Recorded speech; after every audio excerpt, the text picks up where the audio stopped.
No secret here that Governor Cuomo not a fan of the Working Families Party, and nor they of him. Well, tonight, BuzzFeed's reporting, Governor, he's trying to prevent the progressive third party from getting on November's ballot altogether. Sources said that Cuomo asked Attorney General Eric Schneiderman, who's also running for statewide office, to refuse the Working Families line on the ballot. Now, it all comes just one day after Bill de Blasio, he called on the Working Family Party to get together here and to get behind the governor.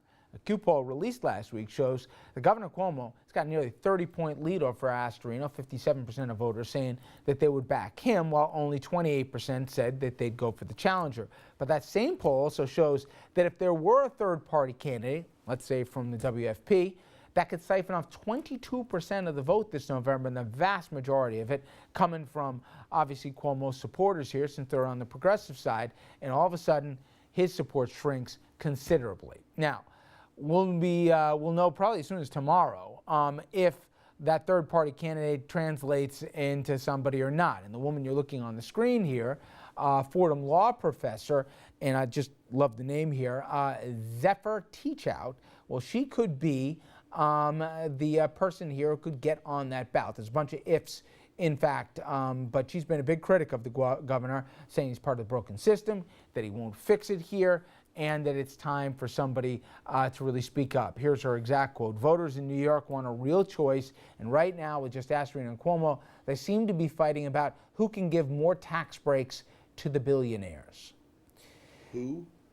Yes, Zephyr Teachout. Who? Now, my question is, it's always easy, and you know how polls work. I know you love this, right? If she could set it up. But you know magically if it goes from unnamed, and you actually put a name to it, in this case a Zephyr Teachout, right? It ain't going to be 22%. She ain't getting 22% statewide. Well, don't underestimate the Working Families constituency. Joe, would you stop it? You want to bet your own money she'll get 22%? I mean, look, the Working Families constituency are unions. Yes, no, it really hurts. It really hurts Cuomo in the city, which Astorino only needs 30%. Okay, I got my lot. How much you want to bet? We'll bet $1. We'll be like the mayor. Yeah. Anybody else want part of this action? Richard, what you're listening to, Rob Astorino might as well be sitting in that seat right now. And he knows that I love him. But Astorino might as well should be sitting there responding, because that's a best case scenario to benefit Rob Astorino. Nobody even knows this professor's name. She's not going to get, remember. Say it with me, darling. Zephyr Teachout. Hey, good luck with that. Here's the problem, and I was around when, I believe it was the Independence Party, when they lost their ballot status with Ray Harding and so on. The colorful Ray Harding, chain smoker, very heavy set, very nice guy. Had some trouble with his kids, but anyway, out of Riverdale. No, his son was a commissioner and ended up in trouble with the legal system. But anyway, they've got the Working Families Party. They are playing Russian roulette.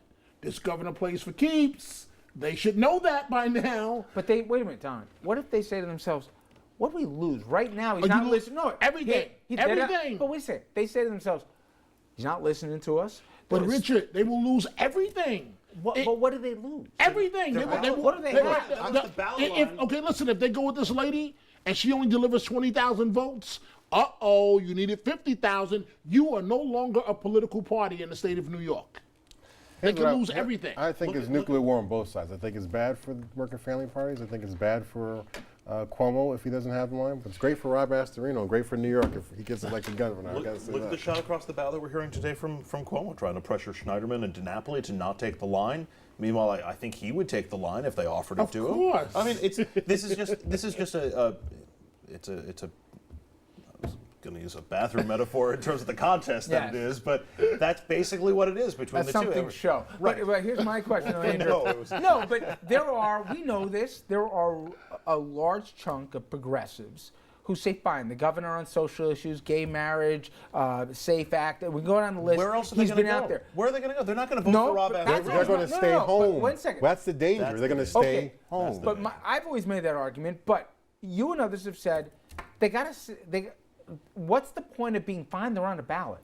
But if they have no influence and they have no agenda, then why be? I can understand the argument that says it's a gamble with real consequences. Huge gamble. But if we're ever going to have any relevancy, now is the moment. Look, that's absolute. Look, what about the All of a Dream Act? sudden, Rich is a What, favorite. a fan of the what about the progressive. Dream Yeah, Act? right. What about campaign finance reform, medical marijuana? I mean, these are all liberal issues that aren't going to be pushed unless the dynamic changes, either in the you're governorship something else. or Richard, the you are Senate. something Richard, else. imagine this scenario. Imagine for 1 second. The Working Families Party runs someone. Diane Ravitch, whoever, right? I can't see Diane she said Ravitch. she won't do it. Right, Yeah. I can't see her doing it. She has too much to lose with her credibility. But they run someone, let's say for argument's sake, they do get, as polling indicates, 22%. That's impossible, but let's say they do. And so Cuomo only wins with 37%. For some reason, Hillary Clinton doesn't run. Now, Cuomo is wounded because he didn't win with 50%, he only won with 37. So he would go into a national campaign a wounded duck. Do you think this governor would ever forgive the Working Families Party? Heck, even if he doesn't run for president, you think he'd ever forgive the Working Families Party? No, that's a good. That's a good I point, got Andrew. another. Oh, you love this conversation, but I have a little bit of a tougher one for you. Scott Walker, he's going to be doing an event for Rob Astorino. Scott Walker, obviously a huge fan, especially in the Tea Party wing and the conservative wing of the Republican Party. The Wisconsin governor, as many people know, he took on the unions and won in Wisconsin. In fact, won a recall vote for it. But at the Union League Club on June 9th, he's throwing him an event. I get the good part of it. He's going to raise some money. Rob needs the money. This is a good thing. But he, again, did something that might play in Wisconsin, Richard, which is to take on the union here and say, forget about the pension deal we had. We're starting from scratch. How do you think that plays in New York?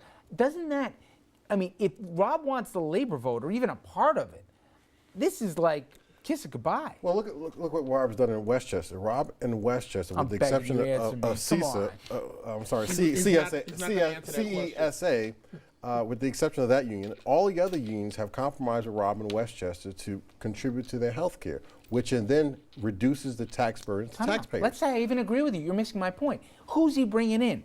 Persona non grata of every union in this country here, and the guy who basically said, you know, I am the guy who's going to cripple the union, Scott Walker. He's coming here to headline an event for him. Now, this could be about any candidate, but you bring in somebody in a blue state that's going to hurt you when you need the blue-collar union vote here, or at least part of it to break your way if you can win basic math. How does this not hurt? But it doesn't hurt because Rob's position isn't to destroy unions. His position is He's bringing on a guy here as his headliner that is. well, and that's politics, and that will help raise money. But his position simply is that unions should contribute. Okay, Andrew, you agree with him? There's no guilt by towards their association? costs, towards pensions, There's towards a guilt by association, but I don't think Astorino's afraid of it. Scott Walker won election twice in Wisconsin, which is not exactly a small union state, by making the unions the boogeymen in those states and running against them, saying to everybody else in the state of Wisconsin and some union members, the real reason for your problem are the unions that you guys are all members of. And they've elected him, and then he survived a recall election on that platform. I think Astorino is hoping to make the same argument and trying to convince a lot of people in New York, even members who are members of unions, that somehow the unions are responsible I for can their see the plight. I commercial don't think now, it works. Dominic. I don't think it works. It's a huge mistake. It's playing right into the hands of Andrew Cuomo. His team will have the commercials ready to go. I would imagine that Mr. Astorino will not let a photo op take place with Governor Walker. That would just not be wise in the state of New York. So I understand he needs the money, but Cuomo has It happened in New Jersey with an anti-union governor. It happened in Pennsylvania with an anti-union governor. Again, those are big union states. It's happened in a lot of states in the last 4 years. Cuomo has his own problems with the UFT, with the Cuomo Core or Common Core. In addition, under Patterson, you had tier. Was that? That was That's the line. Yeah, it was there. Even though it wasn't. Under Patterson, you had tier 5. I think on Cuomo, you have tier 6. So it's not like, the Democratic governors aren't talking about unions contributing or getting less out of the pension or putting less into the pension system. They're talking about putting more into the pension system in unions. So it's the same rhetoric from the Democratic side as it would be from the Republicans, that it's just too costly when you're on the public roll to not contribute to your pension and health you care. already know that with the money that Cuomo has, the name recognition, the registration advantage, all the things you guys all know about, he's going to try and define Rob as guys against gay marriage, guys who's pro-life. On the socialists, who say he's not in line with New Yorkers. If he gets to have a second defining issue to say he's against the working man or woman of New York, he's anti-union, just look at who he's shoulder to shoulder with. Those are a lot of things that a new guy who's losing on the money front and is trying to get his name out there, it's a lot of stuff to get over. But that's not Cuomo's tack right now. Cuomo's tack is, I'm great. No, his tack is, It's let the coming, Democratic Richard. Party. Oh, it's coming. The only time it will come is when Rob closes the gap with Andrew Cuomo, and then he'll be forced to attack him. Right now, Astorino's going to get a lot of money Cuomo's from using people who want to surrogates. knock unions down. That it's the Koch brothers are going to, this is right down their alleyway, and all those other But conservative it's not just conservative. There are Democrats out there who support Rob Astorino. There's a whole upstate which economy is not you know doing what, very Tom? well. I'm not laughing about one thing. To win in Westchester, where there's a big Democratic Right. registration advantage, Right, all right, right, and to right, win right, not right. once but twice here, Right.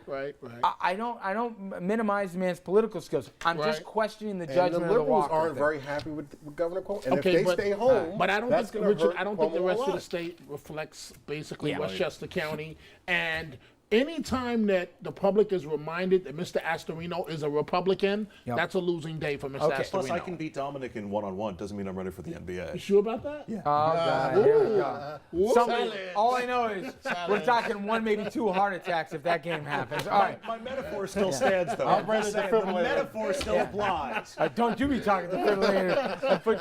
I'd love to see you guys do wind sprints. That is a hey, pay-per-view. listen, I'm All good. right. I'm- Coming up next, stop it. We are talking sports, though, kind of. Scripps National Spelling Bee selects co-champs for the first time in 50 years. Some say, oh, this is a kumbaya moment and good sportsmanship. Other people say, hey, you got a game. Somebody loses, somebody wins here. What's going on? We're going to talk about that and more after this.